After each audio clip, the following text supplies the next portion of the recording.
నమస్కారం, welcome to 1 TV news. ముందుగా headlines చూద్దాం.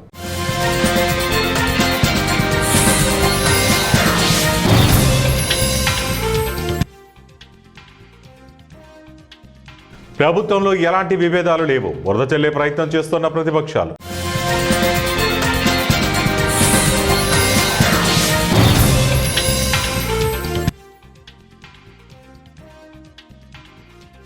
అందుబాటులోకి సరికొత్త ఆధార్ యాప్, కేంద్ర ప్రభుత్వం ప్రకటన.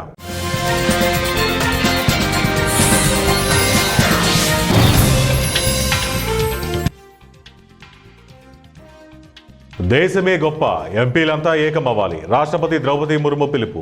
వికసిత భారత లక్ష్యంగా పార్లమెంటు సభ్యులందరూ ఏకతాటిపై నిలిచి పనిచేయాలని రాష్ట్రపతి ద్రౌపది ముర్ము పిలుపునిచ్చారు. విభేదాలకు అతీతంగా స్వదేశీ వస్తువుల వినియోగం, దేశ భద్రత వంటి అంశాల్లో కలిసి పనిచేయాలని కోరారు.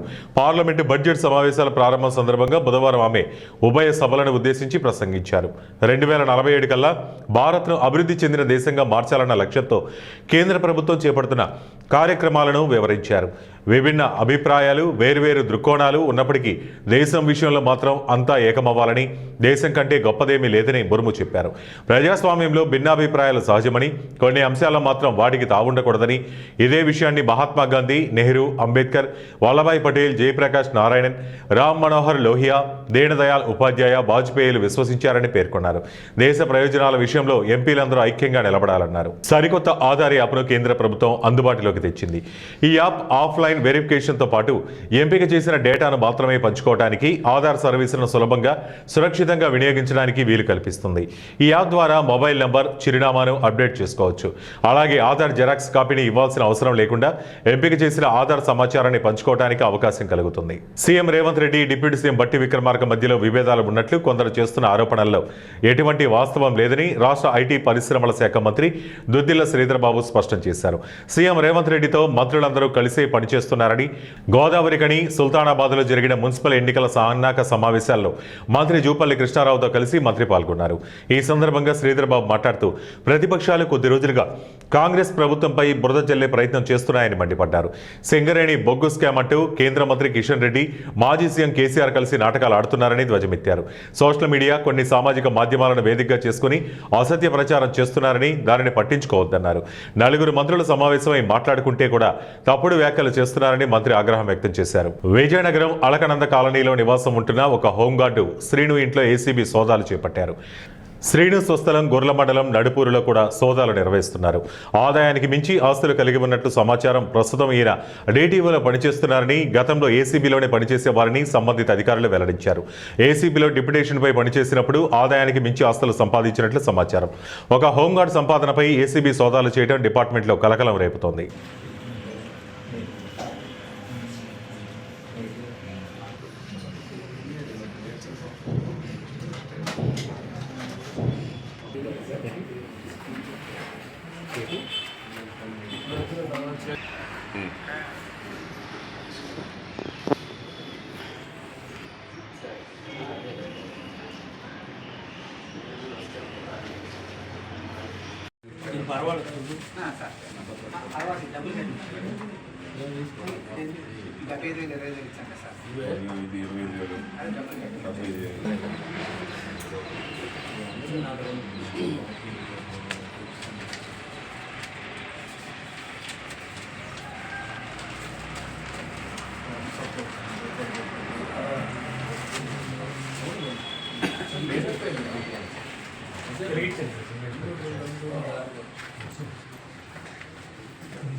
Flat number 9 Gurupur bat village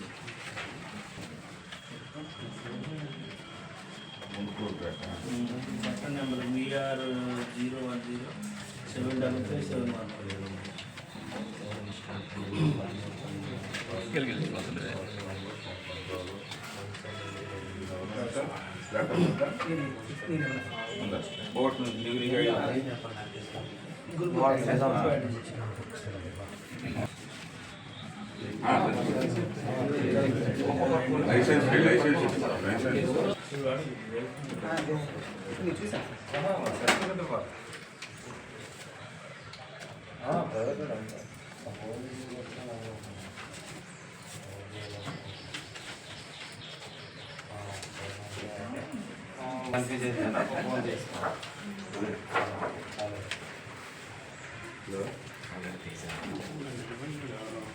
allotment order ఇది అలాట్మెంట్ ఆర్డర్ పట్ట ఇది 2/2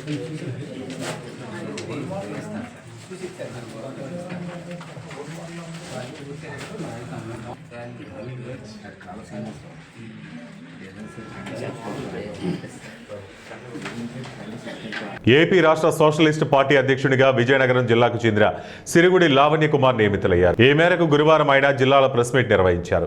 సోషలిస్ట్ పార్టీ జాతీయ అధ్యక్షుడు షేక్ నూరుల్ అమీన్ చేతుల మీదుగా హైదరాబాద్లో నియామకం జరిగిందన్నారు. సోషలిస్ట్ పార్టీ ప్రజల పక్షాన నిలబడుతుందని, పేదల గొంతుకగా మాట్లాడుతుందన్నారు. కార్యక్రమంలో రాష్ట్ర కార్యదర్శి శాంతారావు, ఉషా తదితరులు పాల్గొన్నారు. ప్రతి స్టేట్లో టీం వేస్తున్నారు. టీం మొత్తం టోటల్ సోషలిస్ట్ పార్టీ టీం వేస్తున్నారండి. మొత్తం ఇండియాలో అంతా వేస్తున్నారండి. ఆ విధంగా మన ఆంధ్రప్రదేశ్కి నాకు అధ్యక్షుడిగా ఇచ్చారండి. ఇది సోషలిస్ట్ పార్టీ అంటే ఏంటి? ప్రజల పార్టీ అండి. ప్రజలకు జరిగే అన్యాయంగా వాళ్ళకి మేము తోడే ఉండి వాళ్ళతో పాటు మేము నడుస్తామండి. అదే కాకుండా ఎడ్యుకేషన్ విషయంలోకి వస్తే ఎడ్యుకేషన్ పిల్లలకి ఫ్రీ ఎడ్యుకేషన్ ఇవ్వడం కోసం పాటుపడతామండి. అది కాక హెల్త్ విషయంలో వస్తే ఏంటంటే హెల్త్ చాలామంది అనేక ప్రాబ్లమ్స్ పడుతున్నారు అనమాట. అది హెల్త్లో అనేక మంది ప్రాబ్లమ్స్ పడుతున్నారు అనమాట. సో 30 లక్షల మంది జనాభా ఉన్న వాళ్ళకి మల్టీ స్పెషలిస్ట్ హాస్పిటల్ ఒకటి నిర్మించాలని అదొకటి, తర్వాత లోకల్ పిహెచ్సి ప్రైమరీ హెల్త్ సెంటర్లు ఒకటి, మళ్ళీ హాస్పిటల్స్ ఇలాంటివన్నీ చేయాలి అనుకుంటున్నాను సార్. అది కాక నెక్స్ట్ ఎలక్షన్లో ఇప్పుడు వచ్చింది ఎలక్షన్లోనే ఈ ఈవీఎం కాకుండా బ్యాలెట్ పేపర్లు చేయాలని అదొకటి చేస్తున్నామండి. సో అనేక విధాలుగా అన్ని యాంగిల్ అన్ని డిస్టిక్లోని టీం కూడా త్వరలో వేస్తున్నామండి. గ్రామ స్థాయి నుంచి తర్వాత మండలంలో జిల్లా మొత్తం టీం కూడా ఇప్పుడు వేస్తున్నామండి, స్టార్ట్ చేస్తున్నాము. సో టీం వేసేందుకు ఫుల్ ఫ్లెడ్జ్గా ఇన్వాల్వ్ అవుతామండి. అది కాక ఇప్పుడు ప్రజెంట్ ఏపీ స్టేట్లో కూడాను రిజిస్ట్రేషన్ కూడా ప్రక్రియ మొదలు పెట్టామండి. అంటే యాక్చువల్గా కొన్ని స్టేట్లోనే చేయక్కర్లేదండి రిజిస్ట్రేషన్, కానీ సెంటర్లో చేస్తాం కాబట్టి చేయక్కర్లేదు. కానీ ఇప్పుడు మన ఆంధ్రప్రదేశ్ వస్తేకి ఏంటవుతుందంటే సపరేట్ రిజిస్ట్రేషన్ చేయాలండి. సోషలిస్ట్ పార్టీ ఆఫ్ ఇండియా ఉంది, సపరేట్ రిజిస్ట్రేషన్ చేయాలన్నమాట. సో ఆల్రెడీ ఇది ప్రాసెస్ స్టార్ట్ అయిపోయిందండి. అనకాపల్లి జిల్లా నర్సీపట్నం నియోజకవర్గం మండల కేంద్రమైన నాతవరం ఎస్సీ కాలనీలో బద్రీ చిన్నరాజు ఏర్పాటు చేసిన జనసేన జెండా దిమ్మెను గురువారం నర్సీపట్నం నియోజకవర్గ జనసేన పార్టీ సీనియర్ నాయకులు Appanna, NSG Dorababu, Narsipatnam municipality Janasena councillor Addepalli Soujanya, senior నాయకులు అద్దేపల్లి గణేష్ ఘనంగా ప్రారంభించారు. ఈ సందర్భంగా ఏర్పాటు చేసిన సమావేశంలో వారు మాట్లాడుతూ పవన్ కళ్యాణ్ సినిమా ఇండస్ట్రీలో నెంబర్ 1గా ఉండడమే కాక రాజకీయంగా మన రాష్ట్రంలోనే కాక దక్షిణ భారతదేశంలోనే ఒక బ్రాండ్ అంబాసిడర్గా, పొలిటికల్ స్టార్గా నిలిచారని వారు అన్నారు. గ్రామాల్లో జనసేన పార్టీ బలోపేతమే లక్ష్యంగా పనిచేయడం జరుగుతుందన్నారు. ఏదైతే నాతవరం గ్రామంలో జెండా దిమ్మెను ఆవిష్కరించారో అదే స్ఫూర్తితో మండలంలో గల అన్ని పంచాయతీలలో అనేక కార్యక్రమాలు చేపట్టడం జరుగుతుందని తెలియజేశారు. గ్రామాల్లో ప్రజలకు ఎటువంటి సమస్యలు వచ్చినా, ఇబ్బందులు కలిగినా జనసేన పార్టీ అండగా ఉంటుందని వారు అన్నారు.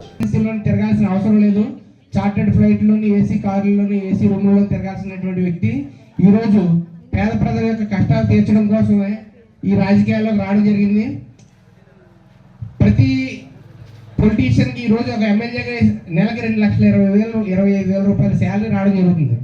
ఆ 2,25,000 రూపాయల శాలరీలో ₹1 కూడా తను తీసుకోకుండా పిఠాపురం నియోజకవర్గం నుంచి అతను పోటీ చేశారు కాబట్టి పిఠాపురం ప్రజలకు తన వంతుగా ఏదో చేయాలనే ఉద్దేశంతో ఆ 2,25,000 రూపాయలని ఒక్కొక్క అనాథ పిల్లలకి 5,000 చొప్పున నెలకి ప్రతి నెల వాళ్ళకి పెన్షన్ రూపంలో అందించడం జరుగుతుంది. అదేవిధంగా గతంలో కౌలు రైతులకి 5 కోట్ల రూపాయలు ఒక్కొక్క రైతుకి ₹1,00,000 చొప్పున ఇవ్వడం జరిగింది. మనం పొలిటికల్ చరిత్రలో చూసుకుంటే ఏ పొలిటీషియన్ కూడా తన జేబులో డబ్బులు ఖర్చు పెట్టిన సందర్భం అనేది ఎక్కడా లేదు. ఎవరైనా ప్రభుత్వం డబ్బులు ఇస్తారు, ఏ రాజకీయ నాయకుడైనా. కానీ పవన్ కళ్యాణ్ గారు వ్యక్తిగతంగా తన కష్టాజీతం నుంచే ప్రజలకి సర్వీస్ చేశారు. అధికారంలో రాకముందు అధికారంలో రాకముందు చేయడం ఒకటి అయితే ఇదైతే ఈరోజు అధికారంలోకి వచ్చిన తర్వాత కూడా తన సొంత నిధులతో ప్రజలకి సేవ చేయడం అనేది చేస్తున్నారు. నాయకుడికున్న లక్షణాలన్నీ ప్రతి జన సైనికుడికి ఉంటాయి. అదే స్ఫూర్తితో ఈరోజు మనకి మన బద్రి చిన్నబాబు ఒక ధైర్యం తెచ్చుకొని ఈరోజు జెండా ఆవిష్కరణ చేయడం జరిగింది. జెండా ఆవిష్కరణే మాకు కాకుండా మీ అన్యాయంలోను, మీ కష్టంలోను, మీ సుఖంలోని కూడా మా జన సైనికులు ఎప్పుడూ తోడుగా ఉంటారు. అది మాత్రం గుర్తుపెట్టుకొని మీకు ఏ సమస్య వచ్చినా మనకి మన చిన్నబాబుని బద్రిని మీకు పెన్షన్ అవసరం వచ్చినా సరే మీకు కలిస్తే వాళ్ళు సమస్య తీరుస్తారు. వాళ్ళు చేయలేని పక్షంలో మీకు నర్సీపట్నంలో ఒక ఎంఆర్ఓ ఆఫీస్కి వెళ్ళొచ్చు, ఒక హాస్పిటల్ అవసరం రావచ్చు. మీరు చేయలేని పక్షంలో మా వాళ్ళకి తెలియజేస్తే వాళ్ళు కూడా చేయలేని పక్షంలో మాకు తెలియజేస్తారు. అది ఎటువంటి పరిస్థితిలో ఉన్నా ఎలాంటి పైన అయినా కూడా మీకు తక్షణమే మేము చేస్తామని మేము ఈ సందర్భంగా మీకు మాట ఇస్తున్నాము. మేము ప్రతి ఒక్కరం కూడా మీ కుటుంబ సభ్యుల్లా మీకు తోడు నీడగా ఉంటామని ఈ సందర్భంగా తెలియజేస్తున్నాను. నాకు ఈ అవకాశం ఇచ్చిన 2019 నుంచి 24 వరకు ఉన్న గత ప్రభుత్వ పాలనలో తిరుమల తిరుపతి దేవస్థానంలో లడ్డూ తయారీలో వాడింది ముమ్మాటికి కల్తీ నెయ్యి అని సిట్ అధికారులు తేల్చారని చంద్రగిరి ఎమ్మెల్యే పులివర్తి నాని అన్నారు. ఈ సందర్భంగా తిరుపతి జిల్లా చంద్రగిరి ఎమ్మెల్యే పులివర్తి నాని మాట్లాడుతూ 68 లక్షల కిలోల కల్తీ నెయ్యితో 20 కోట్ల లడ్డూలు తయారు చేసి శ్రీవారి భక్తులకు పంపిణీ చేసి హిందువుల మనోభావాలు దెబ్బతీసి మహాపాపం మూటగట్టుకున్నారని చెప్పారు. రాష్ట్ర పార్టీ ఆదేశానుసారం తిరుపతి రూరల్ మండలంలోని యోగి మల్లవరం దేవాలయాన్ని శుభ్రపరిచి తమ ఆవేదనను వ్యక్తం చేస్తున్నామని చెప్పారు. హిందూ ఆలయాలను ధ్వంసం చేయడం, ఆలయ ఆదాయాలను దోచుకోవడం గత పాలనలో యథేచ్ఛగా సాగింది. ప్రపంచ ప్రసిద్ధిగాంచిన తిరుమల తిరుపతి ప్రతిష్టను దిగజార్చిన ఘనత గత పాలకులదని పేర్కొన్నారు. గత వైసీపీ ప్రభుత్వంలో తిరుమలలో లడ్డు కల్తీ పైన ఏం జరిగింది రిపోర్ట్ కూడా ఇవ్వడం జరిగింది. ఎన్నడూ లేని విధంగా ఎవరైతే డైరీలు పెట్టుకొని ఆ డైరీల ద్వారా నెయ్యి సరఫరా చేసే సంస్థలను కాదని దానికి సంబంధం లేనటువంటి వ్యక్తులకి ఈ బోలో బాబా ఇటువంటి వ్యక్తులకి ఇస్తూ గతంలో ఉన్న టీడీలో ఉన్న బోర్డు సభ్యులు, బోర్డు చైర్మన్ అందరు నాయకత్వంలో ఆ రోజు జరిగిన విశేషాలు మీరందరూ పేపర్లో చూసుంటారు. నిన్న మొన్న కూడా ఆ కల్తీ నెయ్యికి సంబంధించిన సిట్ దర్యాప్తు ఇస్తే వైసీపీ నాయకులు అది లేదు ఇది లేదని మాట్లాడుతున్నారు. వాళ్ళు నిజాన్ని తప్పు అంటారు, తప్పుని నిజం అంటారు. అటువంటిది వైసీపీ సోషల్ మీడియా చేసే విధానం. మీరు గత కొన్ని రోజుల నుంచి జరిగే సంఘటనలు అన్నీ కూడా తెలుసు. నిన్న జరిగిన రిపోర్ట్ల ప్రకారం కల్తీ నెయ్యి జరిగింది అనేది వాస్తవాన్ని నిగ్గు తేల్చినట్టు సిట్ దర్యాప్తు సందర్భంగా మన చంద్రగిరి నియోజకవర్గమే కాకుండా రాష్ట్రంలో కానీ దేశంలో ఉండే హిందూ యొక్క మనోభావాల్ని దెబ్బతీశారు. దానిలో భాగంగా ఈరోజు రాష్ట్ర వ్యాప్తంగా పార్టీ ఆదేశానుసారం కూడా అన్ని గుడులు కూడా పరిశుభ్రత కార్యక్రమం చేయటం జరిగింది. దానిలో భాగంగా మనందరికీ చంద్రగిరి నియోజకంలో ప్రముఖ క్షేత్రం అంటే యోగిమల్లవరం శివాలయంలో అందరూ ఇక్కడ స్థానిక ప్రజలు, స్థానిక నాయకులు, ఎన్డీఏ కూటమి నాయకులు అందరితో కలిసి కూడా శుద్ధీకరణ చేయడం జరిగింది. ఇంకైనా ఈ వైసీపీ నాయకులకు కానీ వైసీపీలో ఉన్నటువంటి వాళ్ళ ఒక సోషల్ మీడియాకి కానీ ఇంకైనా మీరు ఇటువంటి అప్రశుద్ధమైనటువంటి మాటలు మాట్లాడి నిలిపి ప్రజలకి మంచి చేసే ఎన్డీఏ కూటమి ప్రభుత్వం చేస్తున్న విధానాలను మీరు పరిశీలించి చేయాలని కూడా మీ ద్వారా కోరుకుంటూ ఈ కల్తీ నెయ్యికి సంబంధించి నర్సింగ్ విద్యార్థులు కీటకాల ద్వారా వచ్చే వ్యాధులపై అవగాహన కలిగి ఉండాలని, ముఖ్యంగా దోమల ద్వారా వచ్చే వ్యాధుల పట్ల అవగాహన కలిగి ఉండాలని, దోమల నిర్మూలనలో నర్సింగ్ విద్యార్థుల భాగస్వామ్యం అవసరమని అసిస్టెంట్ మలేరియా అధికారి గోవిందరావు, పవర్పేట పట్టణ ఆరోగ్య కేంద్రం వైద్యాధికారి డాక్టర్ గౌతమరాజ్ సూచించారు. స్థానిక ఏలూరు ప్రభుత్వ నర్సింగ్ కళాశాల 3వ సంవత్సరం బీఎస్సీ నర్సింగ్ విద్యార్థులకు దోమల వల్ల వచ్చే వ్యాధుల పట్ల అవగాహన కల్పిస్తూ దోమలు మానవాళికి చాలా కీడు చేస్తాయని, ముఖ్యంగా 3 రకాల దోమల ద్వారా మనకి ఎక్కువ అనారోగ్య సమస్యలు సంభవిస్తాయని, ఆడ అనాఫిలస్ దోమ కుట్టడం వల్ల మలేరియా జ్వరం, ఏడిస్ దోమ కొట్టడం వల్ల డెంగ్యూ, చికెన్ గునియా, జికా జ్వరాలు సంభవిస్తాయని, క్యూలెక్స్ దోమ కొట్టడం వల్ల బోధకాలు, మెదడువాపు సంభవిస్తాయన్నారు. అనాఫిలస్ దోమ, ఏడిస్ దోమ వంటి మంచినీటి నిల్వ ప్రాంతాల్లో పెరుగుతాయని, క్యూలెక్స్ దోమ మురుగునీరులో పెరుగుతాయని వివరించారు. మలేరియా జ్వరం, డెంగ్యూ జ్వరం లక్షణాలు, వాటి నివారణ మార్గాలను వివరించారు. డెంగ్యూ దోమ పగటిపూట, మలేరియా దోమలు రాత్రిపూట కొడతాయని, దోమల నిర్మూలనలో నర్సింగ్ విద్యార్థులు ఫీల్డ్కి వెళ్ళినప్పుడు ప్రజలకు వివరించాలని సూచించారు. దాదాపు దోమలు 3000 రకాల దోమలు ఉన్నాయి. నేను చూడలేదు, సరే యాజ్ పర్ థియరీ ప్రకారం 3000 రకాల దోమలు ఉన్నాయి. కానీ దాంట్లో ఎక్కువ హాని చేసే దోమలు అంటే 3 రకాల దోమలే. 3000 రకాల దోమలు ఉన్నాయి. కానీ మనకి ఎక్కువ హామ్ చేసేది ఏంటంటే ఎక్కువ దోమలు ప్రమాదం తెచ్చే దోమలు అంటే 3 రకాల దోమలే. మీకు తెలిసినది anopheles mosquito, culex mosquito, aedes mosquito. Anopheles mosquito is causes to malaria fever. Aedes mosquito is causes to dengue, chikungunya, yellow fever, Zika fever. ఓకేనమ్మా. తర్వాత culex mosquito filariasis and JE, జెఫ్రీస్ అంటే మెదడులో పట్ట కదా జేఈ. ఈ ఎట్లా కలిగిస్తుంటుంది.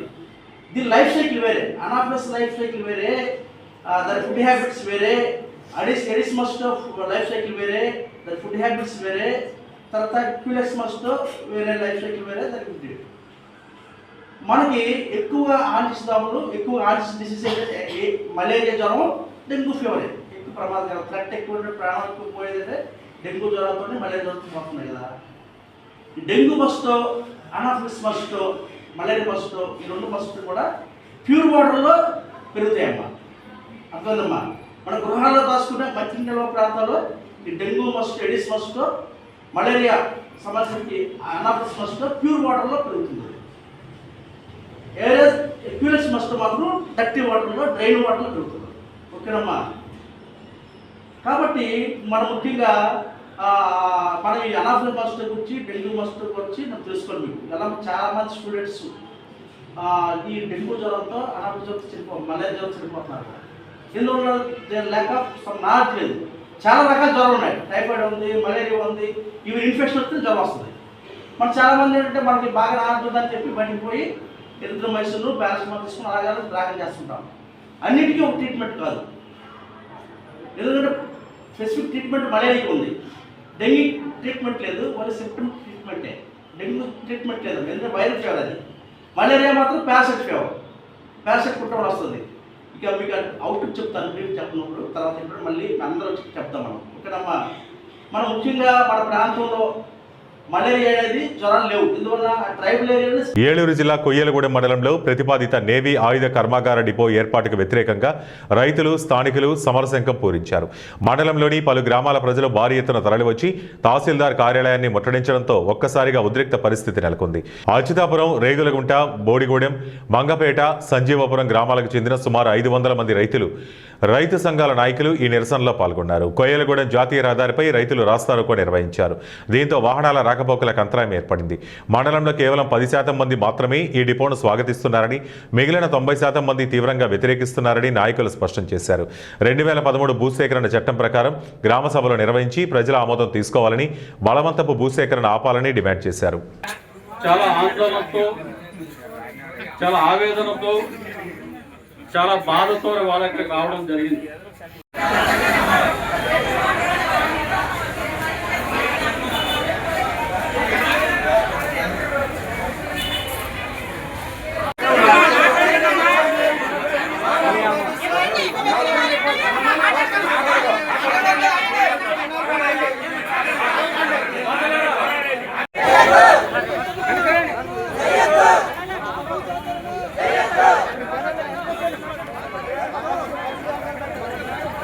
ఇప్పుడు ఎంపీ గారు మళ్ళీ జైల్లో పెట్టి మన భూములు లాక్కోవడాలంటే లాక్కోమని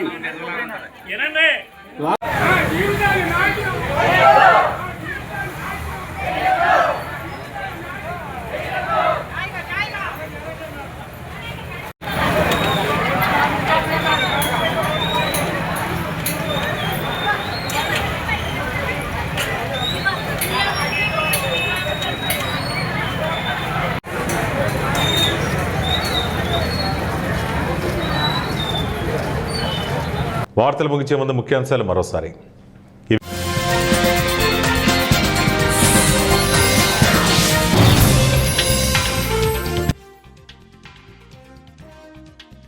ప్రభుత్వంలో ఎలాంటి విభేదాలు లేవు, వరద చెల్లే ప్రయత్నం చేస్తున్న ప్రతిపక్షాలు.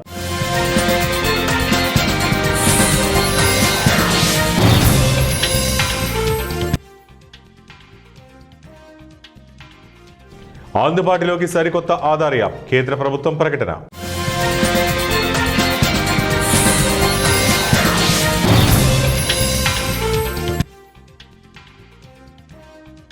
దేశమే గొప్ప, ఎంపీలంతా ఏకమవ్వాలి. రాష్ట్రపతి ద్రౌపది ముర్ము పిలుపు. ఇప్పటి వరకు ఉన్న బులెటిన్ అప్డేట్స్. మరిన్ని అప్డేట్స్ కోసం చూస్తూనే ఉండండి వన్ టీవీ న్యూస్.